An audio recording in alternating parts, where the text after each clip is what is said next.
मनोज अभी नहीं आया। आज माँ को बहुत चिंता हो रही थी, क्योंकि वो समय से स्कूल से आ जाता है, मगर आज उसे देर क्यों हो गई है।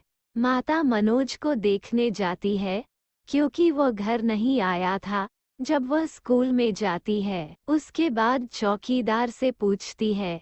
वह बताता सभी बच्चे तो 1 घंटे पहले ही घर चले गए। ये सुनकर माँ को आज बहुत डर लग रहा था, क्योंकि मनोज अभी नहीं आया था। माँ रास्ते पर नजर रखती हुई जाती है। अब माता को याद आता उसके दोस्त को शायद पता होगा वह कहाँ पर जा सकता। जब माता मनोज के दोस्त के पास जाती है, वो कहता आज वो हमारे साथ घर नहीं आया है।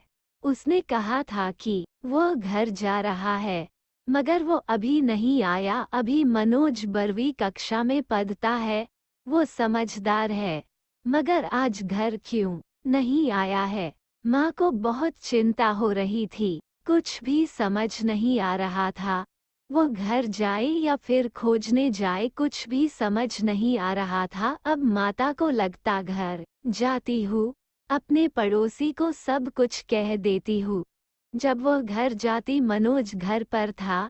ये देखकर खुशी भी हुई थी, मगर साथ में गुस्सा भी आ रहा था, क्योंकि वो किस जगह पर था।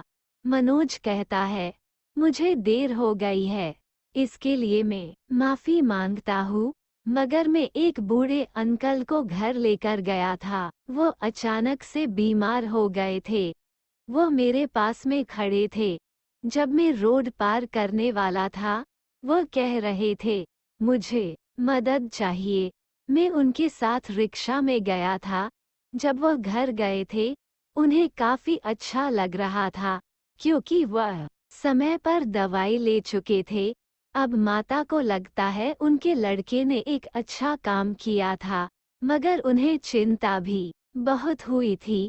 कभी कभी जिंदगी में हमारे सामने एक समस्या ये भी आती है, हम उसे दूर करने के लिए अपने लिए भी कुछ परेशानी खड़ी कर देते हैं, मगर मदद करना अच्छा ही होता है।